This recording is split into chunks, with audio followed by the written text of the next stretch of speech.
Hey, before we get rocking and rolling in the garage, it's not a garage. I was trying to do a garage band kind of thing. Whatever. I want to remind you that submission deadline for issue 3 of the audio magazine has been extended to the end of the year, December 31st. The theme is heroes. Do with that what you will. Essays must be no more than 2,000 words. Bear in mind, it's an audio essay, so pay attention to how the words tumble out of your mouth. Email your submissions with heroes in the subject line to creativenonfictionpodcast@gmail.com. And I pay writers, too. Yeah. You heard me say it, that burrito money. Dig it. I'm a voguer, sure, and I do that for myself, but I don't walk a ball. And so I'm not ballroom, but I'm definitely of it. But which is ironically the perfect space to write a book about it, because you're not so close that you can't tell the truth,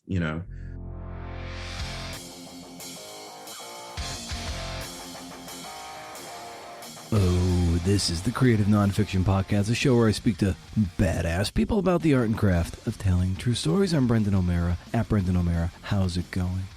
Ricky Tucker is here to talk about his new book, and the category is Inside New York's Vogue, House, and Ballroom Community. It's published by Beacon Press. That's 2 weeks in a row of a Beacon Press book. Can I get some love, Beacon Press? Some digital fist bumps? Give me a retweet over here. This conversation was the first ever live CNF Pod event from this past weekend, depending on when you're listening to this. Part of Goucher College's MFA in Creative Nonfiction is called the Nonfiction Sessions. It was great. It was a pretty vibrant event. Tons of really cool panels from all sorts of just whip smart, talented, badass people in the CNF and community. It's pretty wild. I need to thank episode 8 CNF Pod alum, my good pal Maggie Messett, for inviting me to do this, as well as my second semester Goucher mentor, Leslie Rubinkowski. If you like the life and times of Elvis impersonators, she's got a great book about it. Go check it out. I think it's called Impersonating Elvis. Hold on, I'm going to Google that right now, because wouldn't that just be embarrassing that I would not know the title of her book. One of my big things when I was doing my MFA, knowing full well that they were going to be, all my mentors are going to be reading all of my garbage, I was like, what, I'm going to make sure I at least read their work, if they have multiple books. I was just at least one book. And so in any case, Leslie's book, it is Impersonating Elvis. So there, I did remember it right. So it was important to me to read their work, because it was just an unfair balance of ability and talent for them to give me as much attention as I was a needy person. And I was like, well, at least I can do is read Kevin Corain, Tom French, Dick Todd, and Leslie's work. So I did. Anyway, here's a little bit about Ricky Tucker, pulling from his website. Ricky Tucker is a North Carolina native, storyteller, essayist, teacher, and art critic. His work explores the imprints of art and memory on narrative and the absurdity of most fleeting moments. He is the former editor of 12th Street Journal and has contributed to Big Red and Shiny, The Paris Review, The 10th Magazine, and Lambda Literary. And has performed for reading series including The Moth, The Moth Grand Slam, Sister Spit, Born Free, and Spark London, among others. Pretty great. Hey, support for the Creative Nonfiction Podcast is brought to you by West Virginia Wesleyan College's low residency MFA in Creative Writing. Now in its 10th year, this affordable program boasts a low student-to-faculty ratio and a strong sense of community. Recent CNF faculty include Random Billings Noble, Jeremy Jones, and Sarah Einstein. There's also fiction and poetry tracks, with recent faculty there being Ashley Bryant Phillips and Jacinta Townsend, as well as Diane Gilliam and Savannah Sipple. No matter your discipline, man, if you're looking to up your craft or learn a new one, Consider West Virginia Wesleyan right in the heart of Appalachia. Go to mfa.wvwc.edu for more information and dates of enrollment.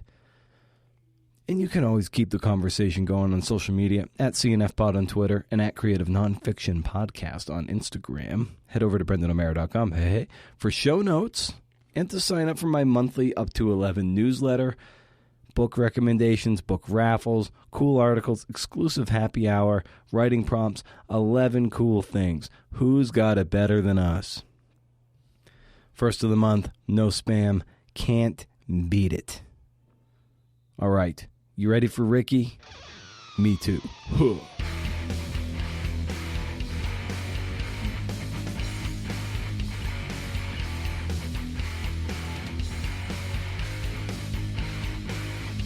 Sweet.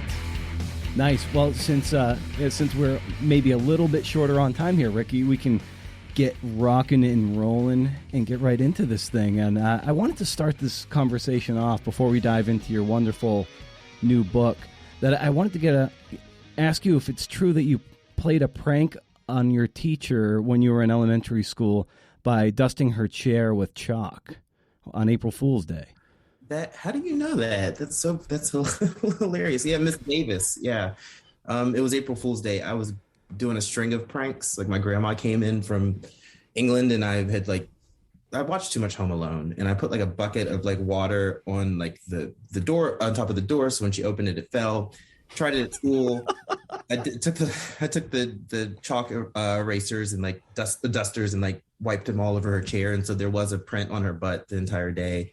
But it backfired because she thought I was trying to steal her purse. So like, so I learned like the hard way not to play pranks on people. How did you know that?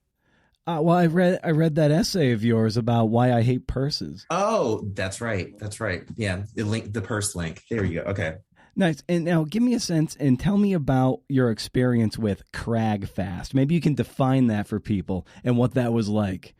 Yeah, my friend Andy took me. So I have a connection to England. I did grad school there and I was born there and I have some family that stayed there for a long time. So my friend Andy was like, okay, we'll take you to like see Ipswich where you were born and then we'll go to Wales at some point. And we went to Wales and we went to the mountain called Snowdoin. And I'm afraid of heights, but I've climbed mountains. I'm from North Carolina. I've camped and climbed more mountains than any gay man ever should.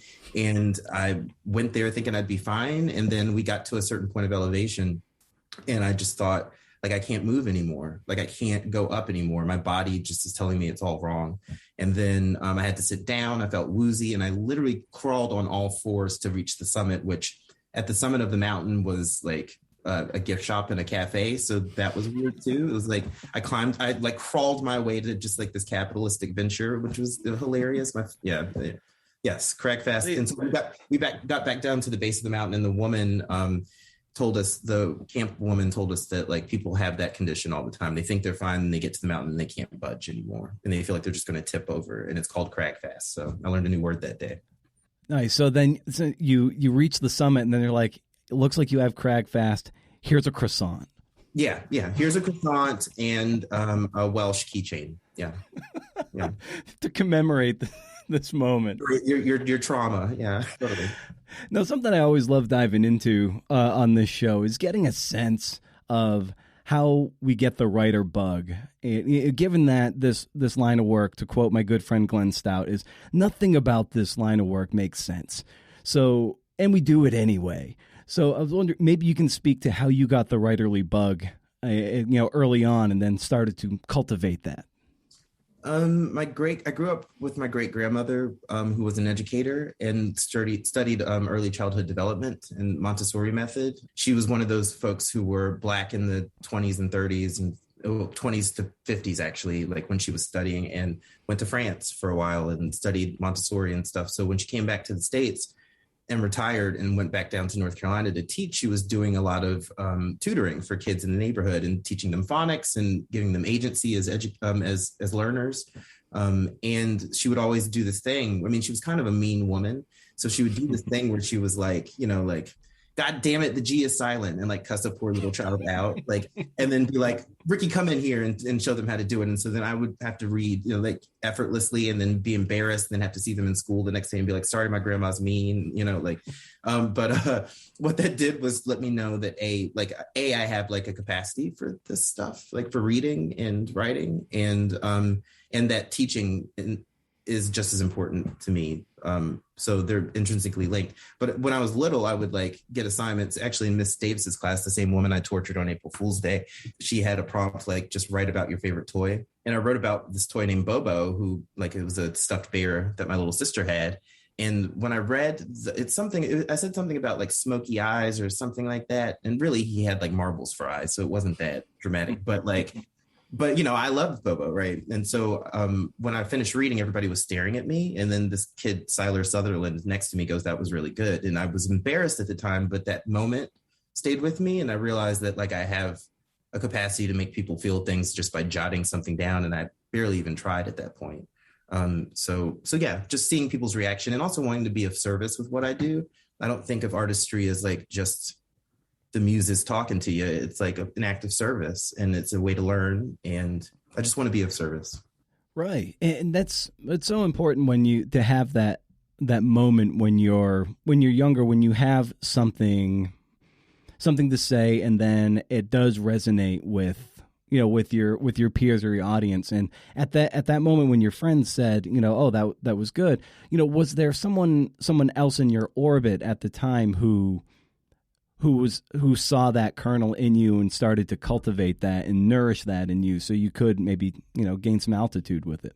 There have been people along the way. I mean, I'm really sort of a loner in life, but I have a lot of people who love and support me. And so I'm learning as an adult to take advantage of that, or like to say yes to their help. But there are people, being as much of a loner as I am, when people play that position of mentor or just like encouraging me, it stays with me. And Mr. Tom's my kindergarten teacher in elementary school. He said, he always used to call me Dr. Ricky Tucker, MD. Like, I'm not a doctor, right? But like when you call a 5-year-old that like sticks out, and every time he would say it. So he was really pivotal in that. And then a college professor, I turned in one final paper right before I dropped out of that school. And he said, whatever you do, keep doing this, So you just pay attention to those and stop being embarrassed by what you're meant to do. And at what point do you realize that it's something that you might want to take on as a vocation? I don't know. I don't know. Starting higher education and needing to pay bills. Is that an okay answer? Yeah. Well, it's an okay one, but man, writing to pay bills, I don't know. That's a tough one. That's tough sledding. It's a long road to take for sure. But I think of it as a trade too, and all my day jobs are writing, and I feel very fortunate in that. But like, it's not impossible. You just have to have enough examples of what writing is around you, and college does that for you a lot. You just have to have sort of an imagination, Yeah. But that being said, I am not rich at all, Right. This have I, is it a career? It's still kind of TBD every day. Oh, every day. Fun of it, yeah. TV day till the day we die. Seriously. He was a writer. He not is one, but he was one. Yeah. On my gravestone, they'll say he was a writer. Yeah, has been determined at that point. So, getting to that sense that it is something that is always ever evolving, and I often lean on sport metaphor as a way for at least me to understand what it means to for hard work and rigor. Whether it be I just read the Giannis biography on two-time MVP. I'm not going to try to pronounce his last name right now, but it's a multisyllabic Greek surname, and just throughout that book, he's always talking about taking those extra shots, taking the free throws, working, and so when something is physical, we can really see what hard work is. It translates. You run further, you run faster, you get more endurance, and you build up that muscle a bit more. With writing in the arts, it can be a little bit more nebulous and hard to grab onto. So I wonder for you, Ricky, how do you define hard work and rigor when it comes to writing and, doing this thing that we do? I don't know. I mean, I really don't know. I feel like I know when I haven't written enough, and I put myself in enough situations where someone like I'm being held accountable and there's a deadline. So that's fear of missing a deadline is really motivating. But I don't know. I mean, I think New York was really pivotal for me in that. I mean, I wrote a little bit when I lived in Boston for about 10 years, but then I moved here and went to the new school. And then I just saw like a lot of people that were doing stuff that I thought was cool. And the classes that I ended up taking at the new school were really, really cool and sort of inspired the book too. So the first 3 classes I took were with these heavyweight titans of publishing and artistry. And I took a class called Old Weird America with Grill Marcus that was about the history of sort of Bob Dylan and how he co-opts certain cultures, but then also how he's amazing. So I wanted to sort of dissect that. And so that was really cool. So I know that art criticism is a lane that I should be in, hence the book. But then Vogueology was a course that I took too about the ballroom scene and how you, it was theory based, but then also practice. So we learned how to Vogue, but we learned about the community too. And then I took a trans-genre class with the New York writer Lynn Tillman, and she's a personal friend of mine now and it became my thesis advisor. So and then I worked with John Reed, who's sort of a big New York author too. So like, I think just being in spaces where you like the people and then the opportunities just sort of come in and if you're interested in it, do that, stay interested. So, I mean, I've been working a lot, but it hasn't really felt like work. As a matter of fact, I feel guilty for not working as hard as I should in my mind, but that's all of our own insecurities. Everyone's got that problem. Oh, yeah, absolutely. And getting, sometimes there's a lot of things with whether it be, physical or something more ethereal, but it's like there are certain things that we do in practice that nobody sees. And that if you're a baseball player, that might be hitting balls off the tee in the basement. No one's seeing that, but it's repetitions that go into the tank and make you a better hitter. What kind of maybe writing or art do you consume or practice that nobody else sees, but it does put fuel in the reservoir, in your reservoir to do what it is you do and get better at what it is you do? Well, what's really cool is a good part of my research is just watching YouTube videos. Mm-hmm. Like, so that is like a hidden gem in my practice. And then it really does affect my writing because a lot of it is just me explaining through my lens what happened in media. I'm working on a second book right now loosely called, but they did do that on television, Queer Dispatches in the Golden Age of Media. So it's about how like shows like Designing Women, my favorite show, how like I've been waiting for an opportunity to just write a whole chapter about designing women in something, and write about all of these incredible women and like how the show was really progressive and stuff, but how that book or how that show spoke to me in queer codes when I was a kid, So really it's just incorporating the things that I'm obsessed with and applying sort of critical theory to them. So to that point, it is strengthening muscles watching these shows and using a critical lens, but it also feels effortless because that's just how I watch TV. And then writing that way feels a little bit more effortless too. So yeah, it's a lot more fun. I mean, editing is fun to me at this point. That writing is mostly that.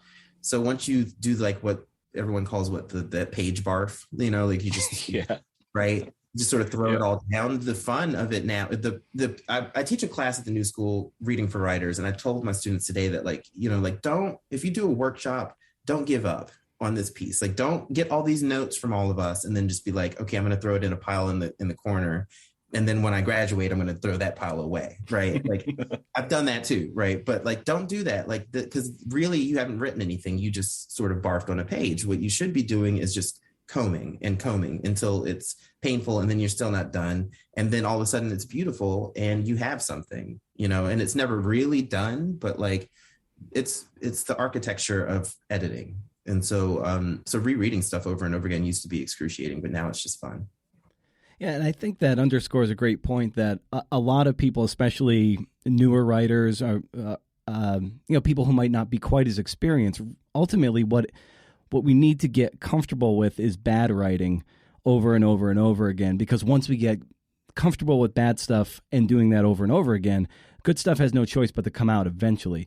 But oftentimes people are embarrassed about the bad writing they're doing or the bad writing they're unwilling to do because they have a perfect vision of what it looks like in their head. And then it starts coming out on the page and like, this shit doesn't look good at all. I'm either going to start something new or quit altogether. So maybe I'm gonna look into a new career right now. Yeah, totally. And it's that, I think that might be the most apt sort of like one-to-one with your athletic, like sort of metaphor. It's just like, just keep going. Something's going to happen. Don't give up, because it's always garbage the first go round. Oh, yeah. Oh, and speaking from experience, it's usually garbage through 20 and 30 and 40 drafts of a rewrite. And I know I'm happy to say that it often takes me that often to rewrite, either whether it be an essay or a book. And the great Dinty W. Moore, of the editor of Brevity, he talked about that openly when he was on the show a few years ago, about writing, upwards of a few dozen drafts of something. And that was really great, because I think a lot of us think that maybe it just falls out great, or it only takes a few revisions, and then here's these things that we deeply admire and it came out so nice. But really, it takes just like you said, so much editing and revision, and then you just got to kind of sit with that. Yeah. And also, like, stop being embarrassed in front of only yourself. Right. Like, you're like, oh, this is horrible. It's like, okay, you're just looking at it. Don't show it to someone until it's not so horrible. Like, like, get over it. Just go. Yeah, but we got to gram that shit. Yeah. Put your first.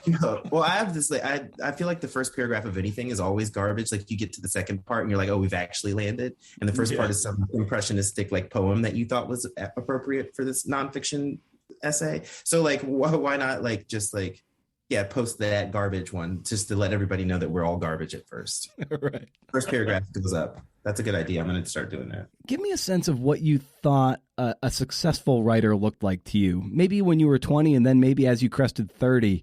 How did that change, and what did it look like early, and how has it manifested itself to this day? I'm still kind of figuring it out, but I do know that the models were a book and a class, right? Like teaching a book and having a book and teaching a class. But now I know it's so many more things than that. Like, now that this book is coming out, I've started doing like, guest lectures, which is really cool. I did one at Bennington last month, and that was great. I also write copy. So I was the in-house senior copywriter for the New School for about 5 or 6 years. And so that, I'm a nonfiction writer, and that was a very creative nonfiction sort of job, so the tradesman sort of aspect of writing, people just completely forget about, and although I have a capacity for marketing, I don't necessarily want to do it for the rest of my life. So it's nice to be able to do it for like 20 hours a week and then go teach a class and then be here with you today. Like it's a lot more than just like a flat thing. Like, it's not, everyone isn't meant to be Stephen King.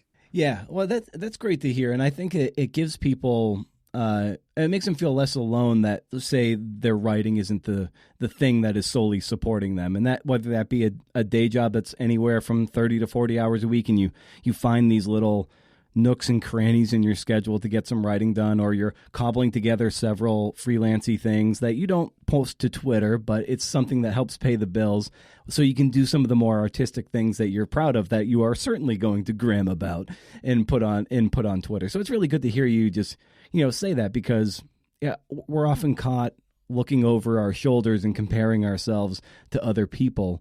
And we're wondering, like, how are they doing that? I want to be doing that, but I don't see them, writing these, winners and losers from the Daytona 500. But so it's good to hear you talk like that. Yeah. I mean, writing is so many different things. I mean, I've written a pilot. I've been paid to write a pilot for a production company for television. It never got picked up, but I got paid. And then if it ever did get picked up, it would be really cool that, like, I wrote this book about ballroom, but secretly, unbeknownst to the world, I wrote this screenplay. Like, it's like, I like actually just like putting things out into the world and just being diverse, and then being like, and hoping that someone makes the connection, but not needing notoriety for that, like, per se. It's the service thing again. I really just like, I could write an essay of navel gazing, sort of like a book of navel gazing essays, and I'm probably going to eventually. But in the meantime, I really like the idea of like just helping out, like, being of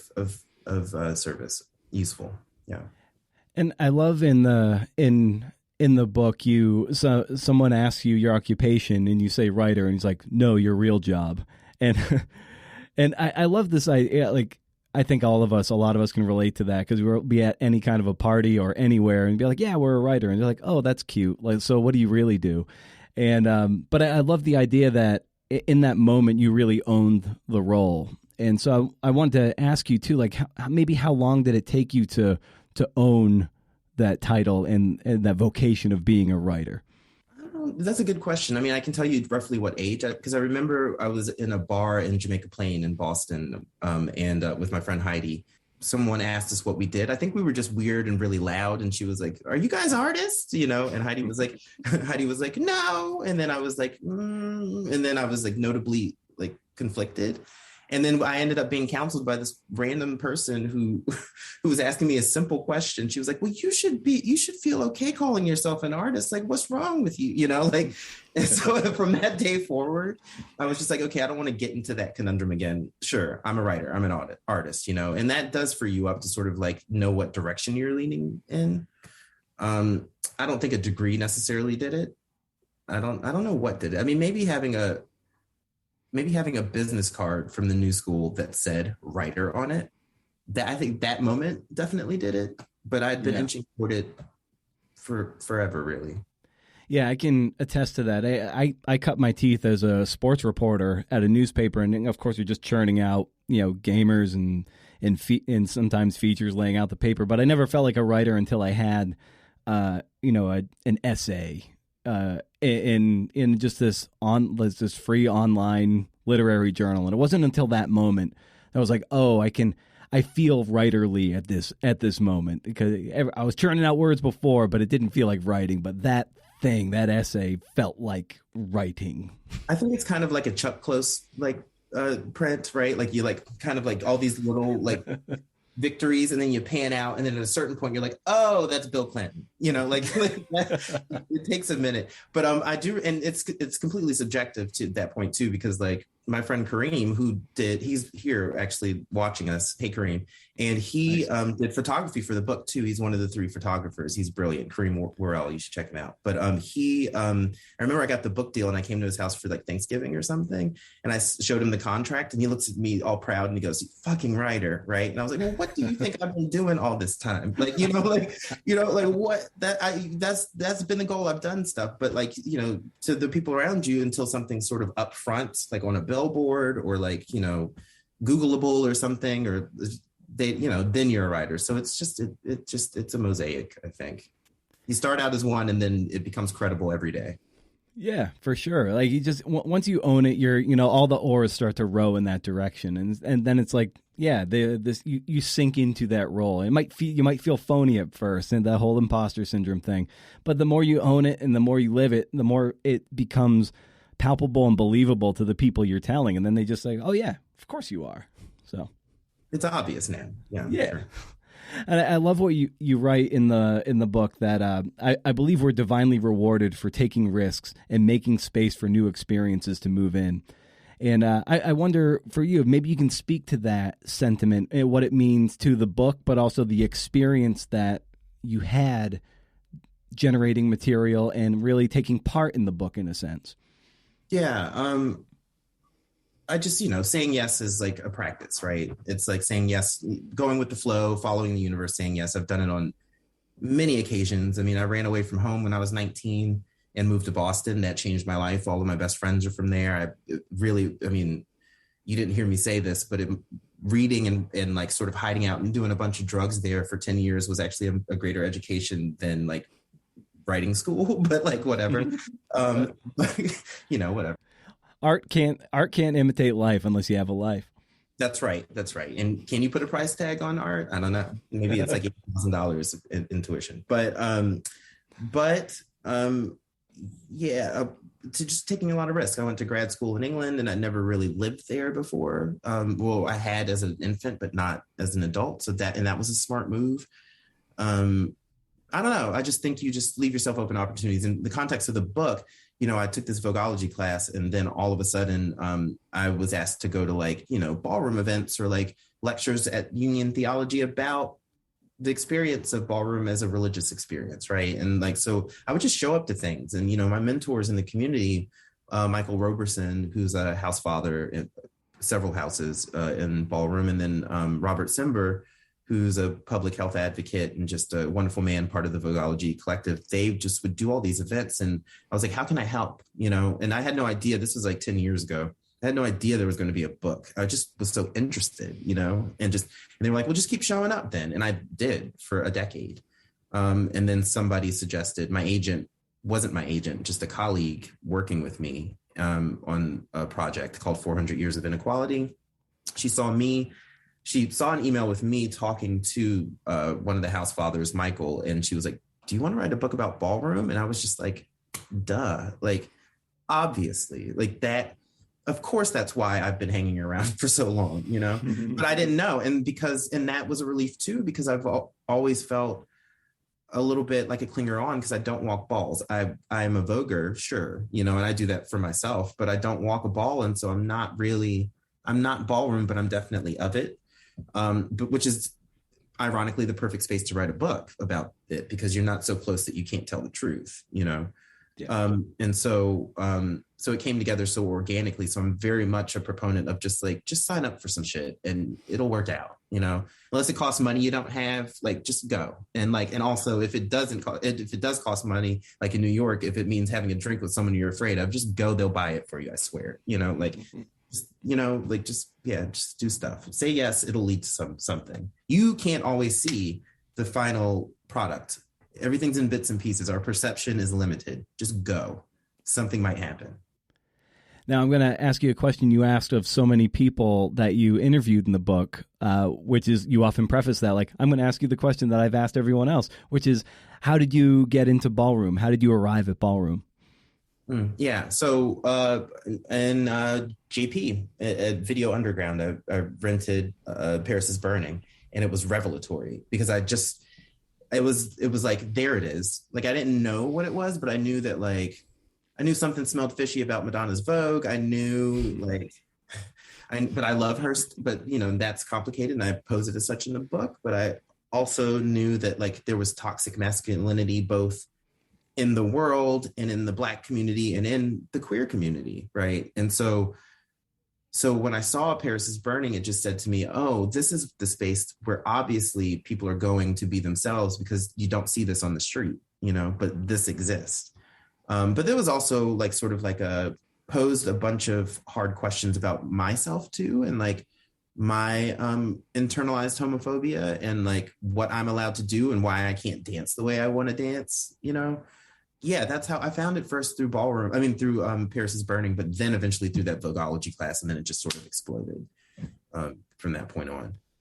Yeah, and speaking of that internalized homophobia that you write about and you just mentioned, there's a part in the book, and one of the most vibrant sections of the book, at least for me, was when you're describing your father and your interactions with him, and there's that point too where he's talking to you, and he's just like, if I found out my son was gay, I'd kill him.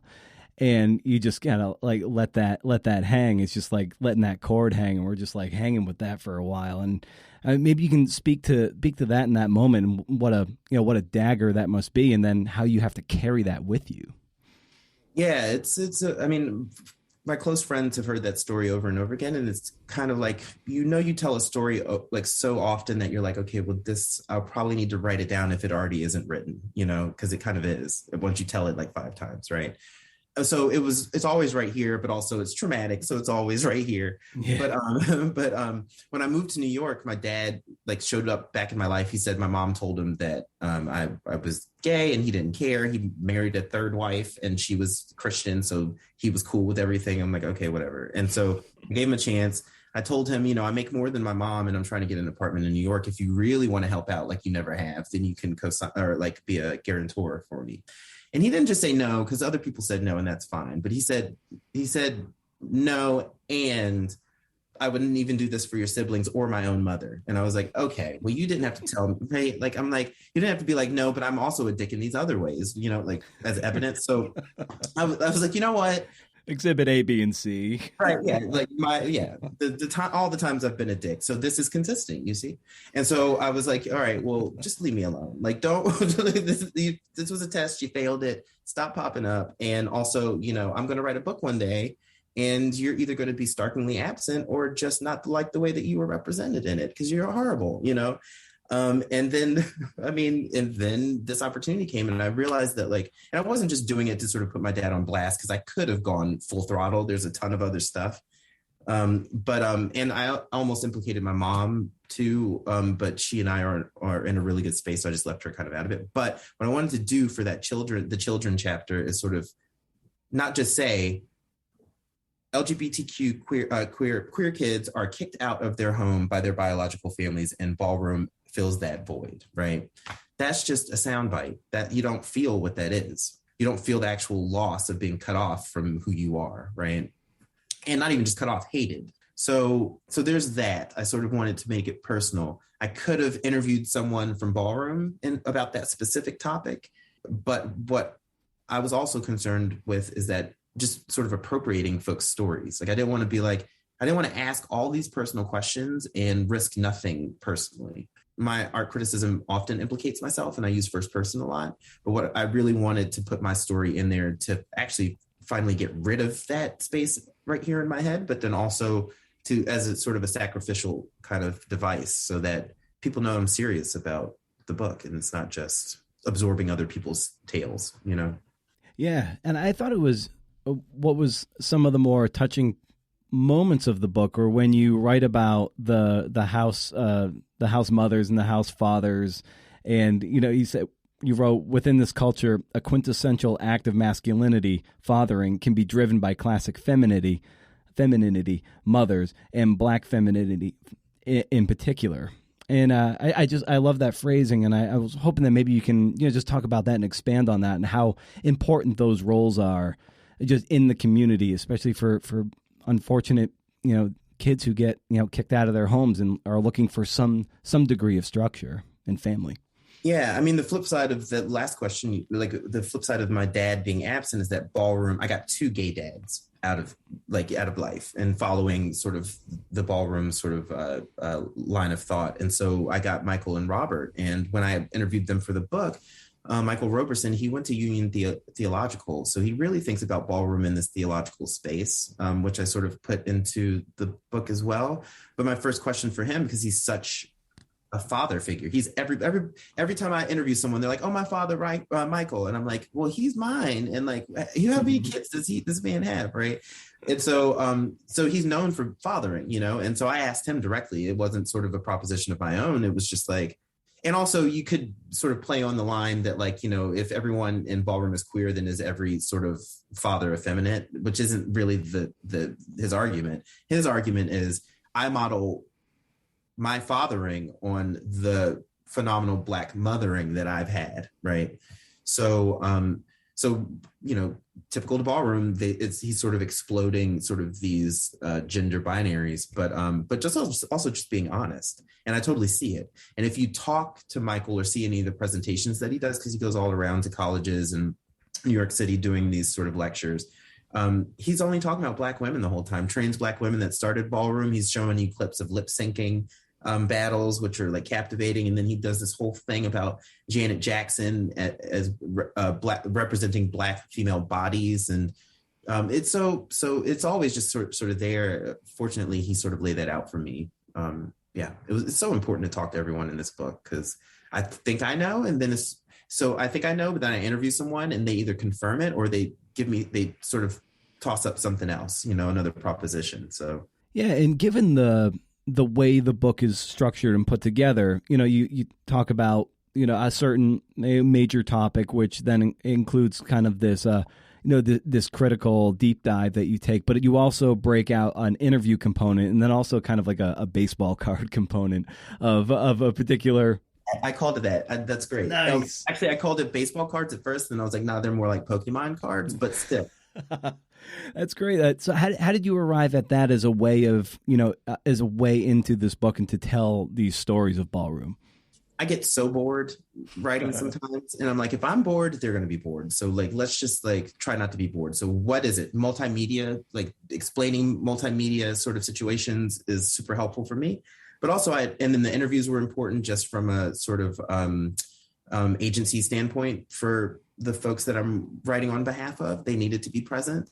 I'm not an anthropologist, and I don't plan to be one anytime soon. So I needed to know how they felt. The Vogue icons, like the interstitials that you're talking about, I'd gotten like pretty much to like the second to last chapter or something. And I thought to myself, like, where is aside from the bits where I do describe being at a ball, like I describe Kareem I described my friend Kareem, the photographer, and then my nieces and nephews, taking them to a ball in the Bronx that was Batman themed. Like that was really cool and fun. And I described that in a certain socio-political context in the book, but I'm like, where's the fun in here? And I kept describing it as like a spoonful of sugar that helps the medicine go down in the book. Like you're going to know about like the pitfalls of capitalism and cultural appropriation, but also it's going to be fun. And I was like, am I having enough fun here? So I thought it would be good to just explain like the love of watching someone Vogue. So I cover Hector Extravaganza, who danced for Madonna back in the Vogue and Blonde Ambition tour days. And then my friend Kia LaBeija, who went to the New School with me and took a couple of classes with me. She was the mother of the House of LaBeija at some point. She's a cis woman who slays voguing. And so like, it's important to know that they exist. And also she's just incredible. So Hector, Leomi Maldonado from Legendary, she just talking about her trajectory. Icon Pony Zion, who's a friend and taught me in Vogueology how to Vogue. Who's the fifth one? I can't remember the fifth off the top of my head, but they love me. At the start of the book, you write that well, once the ink dried on the book contract, Robert Sember, who's one of your gay dads, came to me with two mandates with which I concurred. The first was that the book be unapologetically black, to which I replied, "How dare you?" And no problem. The second was that it be an indictment of capitalism, a system at the root of American slavery, and the only seeable justification for the centuries of marginalization of the LGBTQ BIPOC lives that make up ball culture. You can go on a little bit more, but that seems to be the crux and the nexus of animating force of the book. So, at what point did that arrive to you? Like, this is my trampoline to dive into this subject. I mean, like you said, sort of before I had written a sample chapter that ended up being the first chapter. So really it's just taking, America's Best Dance Crew, Madonna's Vogue, Pose, Paris is Burning, and just sort of talking about what those did culturally for us.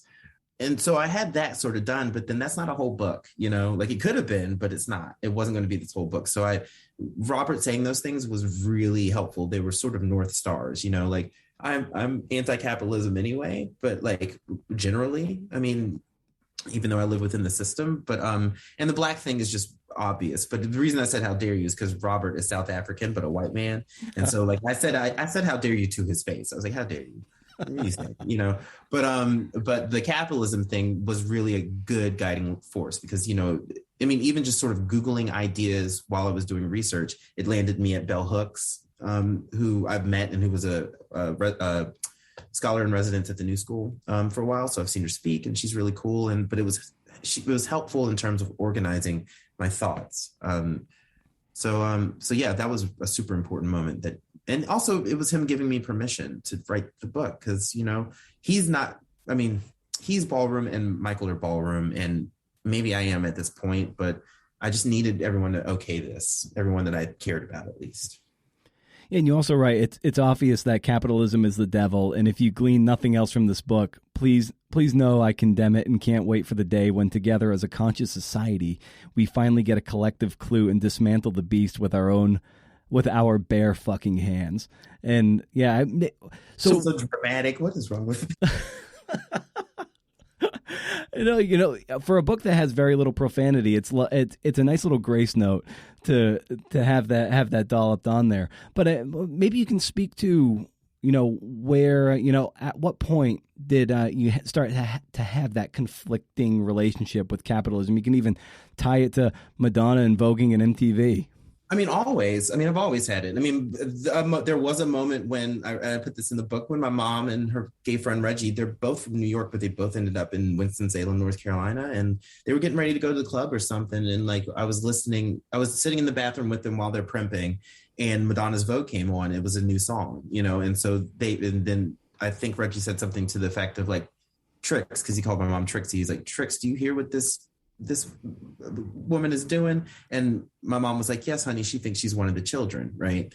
So it's like, and so that disparity between like what my mom and her friend thought about Madonna and what was so I always knew there was a conflict there. But like in high school and all in Boston, I hung out with, sort of non-conventional punk rock kids. I lived at Food Not Bombs in Alston when I was 19. And like, so, the artists that I've always called friends and family are always had like their side eye on the man and capitalism and whatever. And now, as someone who's an academic, I know that it is racism and slavery are America's first sin, but those were all in the name of social hierarchy and monetary gain, right? So everything just points back to it for me at this point. There's no sort of like, maybe I can pinpoint the age-ish, like around the age that I was when that switch was turned on, but now you can't turn that shit off. Mm. And with regarding the Madonna and Vogue there, you ask like, when have you crossed the line from appreciation to appropriation, and what a fine line and a fine dance around those ideas. So maybe with you, like, how have you when you're posing that question specifically to that, how might someone go about appreciating something without appropriating it? I don't know. I mean, that's a good question. I was doing a podcast earlier this week and someone asked me why I don't walk balls. And I gave the example, well, I'm a writer. Like, I don't have to, leave me alone. Right. But like, why don't you go? What did you say to him was, why don't you go walk a ball? Why don't you leave me alone? And, now, now I've lost my train of thought. You walk a ball. Yeah. You walk a ball. That's the book. No, you walk. Get out of here. Yeah. Sorry. What was the question again? I'm sorry, buddy. It's just the idea of the towing that line of of appreciation versus appropriation and navigating that.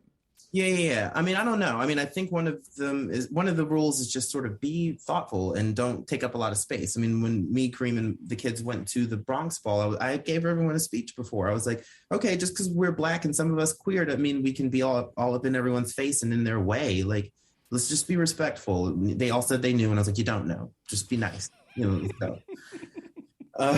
So there's, just be respectful. So I watched this documentary recently. Patricia Field, the costume designer for Sex and the City and a slew of other films and media, she had a house in ball culture in the 90s, the 80s and 90s, called the House of Field. And there's been a documentary that came out about it recently, and I went to see it. And the thing about them, that particular house, is that they were mostly white, which was rare. It was like downtown folks coming uptown to Harlem balls and stuff. So it's a cool idea, and they did it officially. They were good. There's this moment in the documentary where they have the House of Field ball, and all these celebrities are there because she was connected to like Betsy Johnson and like Marc Jacobs. There's a category being walked, and I cannot remember the category, but Marc Jacobs just decided that he was going to walk the category, and he just like walks up and he's like, I'm doing this. And everyone's like, sit down, but you're Marc Jacobs, and like, he didn't get the rules. If it was a real ball, they would be like, you are disqualified, ones across the board. Right.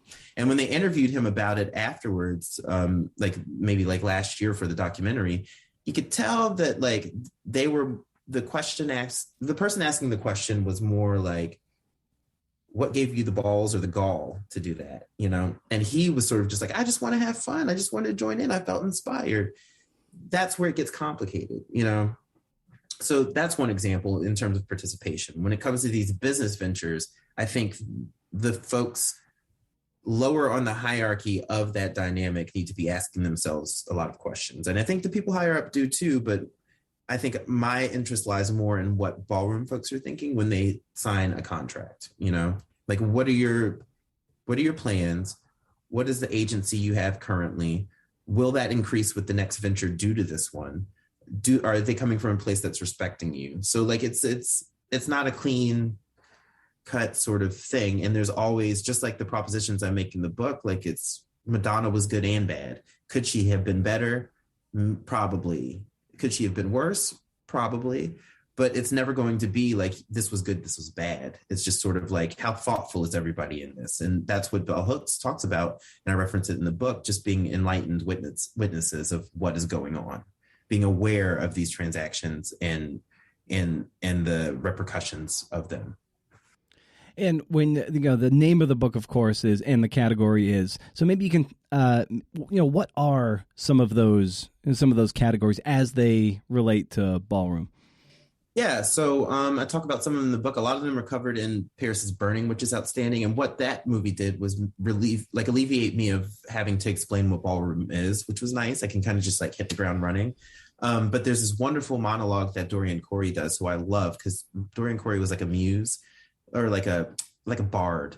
Dorian Corey was like the bard. Like every sort of monologue Corey gave in Paris is Burning is a poem, and she talks about shade and reading and shade, and then she also talks about categories, and it's just all very captivating. What's also funny about her is that when you look at the video of her in Paris is Burning in 1989, I think there was a mummified body in her house at that point. She'd murdered a man who was invading her home. And instead of going to the police, because she was a trans drag queen, right, she was like, I'm not going to jail. They'll throw the book at me. So let me just wrap this in vinyl. I'm sewing anyway. I'll wrap this in vinyl and put it in the trunk and put it away. And they'll find it when I die. And they did. And the New York Magazine did a whole thing about it afterwards. Anyway, and they wrote that in Pose too. What was my point again? I'm losing my train of thought. Yeah, we were just talking about the categories, what those are and defining those. She does a whole monologue about categories. So there's realness, which is a category. So usually it's sort of talking about trans women looking the most sort of passable at street level, which has a whole slew of implications that I cover at the book. And some of that is out of necessity. If you read as a man on the street and and you're a trans woman, then that can foster violent reaction. So it's sort of this really high stakes thing that becomes sort of a pageant thing in ballroom, which is super complex. So realness branches off outside of gender and into like really weird categories or interesting categories like executive realness. So, who is the most convincing executive? So you got your briefcase, you got your tie, you got your jacket, you're hailing a cab, like that kind of thing. Voguing is one. It's probably the most popular one. So just in there, but there are subcategories of voguing. So there's Vogue Femme, which is sort of the most prominent category. And then there's, Butch Queen Femme. There's all kinds of like sub divisions of voguing as well. Bizarre, Lee Soldier, who I interview for the book, does Bizarre, and really it's just sort of like the craziest outfits you've ever seen in your life, and just like pieces of artwork. He does like bubble themes sometimes. It's great, and he's like sort of the Lee Bowery of ballroom, but not as notable, I think, because of race dynamics. But he's an icon for sure. Nice. And looking on your Instagram, there's an incredible photograph from your friend Kareem here from the Arkham Ball, and this image is gorgeous and just illustrative of the entire event in the scene. Maybe you can just speak to. I think we might be running a little low on time, but we can speak to his artwork here to help illustrate what is such a vibrantly, it's such a visible thing to experience. Kareem, sort of talking back to those punk rock roots, like Kareem, I met him when I was 19. We lived in a horrible house, or a beautiful house, but filled with horrible boys, including ourselves in Dorchester, but he documented the whole thing. And so like he's been taking pictures of our friends on the scene for like decades. And so when I thought about who I wanted to take pictures, he was top of mind. So he came with me to the Arkham Ball. That particular ball was so much fun. And it was just such a good idea for me to bring my niece and nephew who are from Charlotte up to see it, because their mouths were, one of them, his jaw dropped because of toxic masculinity, but I think he'll get over that. Like, I think it's one of those things where he was like, his mind was blown and he was offended. And then I think 20 years from now, he'll be like, that was really cool. He took me there. That one was really fun because everybody was dressed as like Poison Ivy and like Two-Face and like the Joker. There was like 5 Jokers there. And so And and then there was someone from the Times taking pictures too. So while Kareem was photographing everything, there was like 2 satellites like around. There was just a cool vibe there, and I think he captured it beautifully. Like you really see like the energy, and I think that particular picture you're talking about is like with someone doing a dip, and then everyone's hands are kind of down, like sort of like yeah. You can. It's kinetic, but it's static, right? Yeah. Nice. Well, Ricky, the book's incredible, and it definitely took me to a place that I hadn't really even heard about. And that's what some of the best works of nonfiction do, is they take us places and show us what it is to learn about these incredibly vibrant subcultures. So I got to commend you on the book. Continued success, and I can't wait to hear what you come up with and read what you come up with next, man. Thanks so much for the work, and of course, carving out the time to talk shop here. Hey, thanks, Brendan, and thanks for reading the book. I really appreciate it.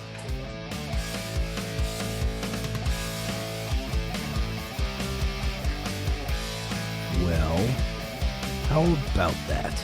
Thanks to Ricky for the time, and for Goucher College inviting me to be part of the nonfiction sessions. Also, thanks to West Virginia Wesleyan College's MFA in Creative Writing for the sponsorship support. You have a good time? The show is partly made possible by the incredible cohort of members, growing cohort, mind you, at patreon.com/cnfpod. Building up the Patreon coffers grants you access to transcripts, the magazine, coaching. It helps pay for podcast hosting, which is not cheap, and it keeps the backlog from never expiring. And your dollars also go into the pockets of writers. So, like I said, visit patreon.com/cnfpod if you want to up your patronage, up your support of the show beyond merely listening to it, which is also incredibly awesome. Hey, speaking of listening to the podcast, for the little guy, reviews make the world go around. And if you can spare a moment and head over to Apple Podcasts and leave a kind review of the show, I'll read it on the air. They mean everything to the wayward CNFer. I have no name recognition, but if people see more and more reviews, they have to take notice, and they might even join our little community, and then they might become patrons, and I can pay writers more and more of that fat burrito money. Everybody wants that. You want the guac. You don't want to skimp on the guac when you go to your favorite burrito joint. I was listening to WTF with Mark Maron as appointment listening for me. I listen to it all every Monday and Thursday. And he's always talking about getting out to the clubs and working out the jokes. And also in an email exchange I had with Chip Scanlon, who's a great writing coach and has a nifty newsletter, he asked me, among other things, how my writing is going. I couldn't even answer the question, nice as he was to ask, because my writing as of yet is like non-existent. I'm a comedian who doesn't go out to the clubs. It's a sad state of affairs, Jerry. Every week I have high hopes of getting back into the swing, and then I get bogged down by reading and getting this shit show together. Come the weekend, I'm wrung out. On top of that, I do, all the, cooking, and of course I have to exercise and maintain this sexy bod you've come to know. And then, so come the weekend, I have almost no bandwidth to do anything except watch Bob Ross and maybe some Bake Off or football. But also Squid Game, finished that. Pretty twisted, right? But then Sunday comes and you start to feel the crush of the oncoming week, and all you want to do is sleep when the alarm goes off in the morning, and you're like, God damn it, here we go again. Point being, I got to get out into the clubs and feel that energy, doing the work. I've been a chicken shit about a phone call I need to make, and I just got to get on that phone, make that cold call, tamp down that anxiety, and it might lead to something promising. Probably not, but it could. Anyway, I can't even say that I'm a writer these days with a straight face anymore, and that makes me kind of sad. But here we are, CNFers. Here we are. Do me one solid. Stay wild, CNFers. And if you can do, interview. See ya.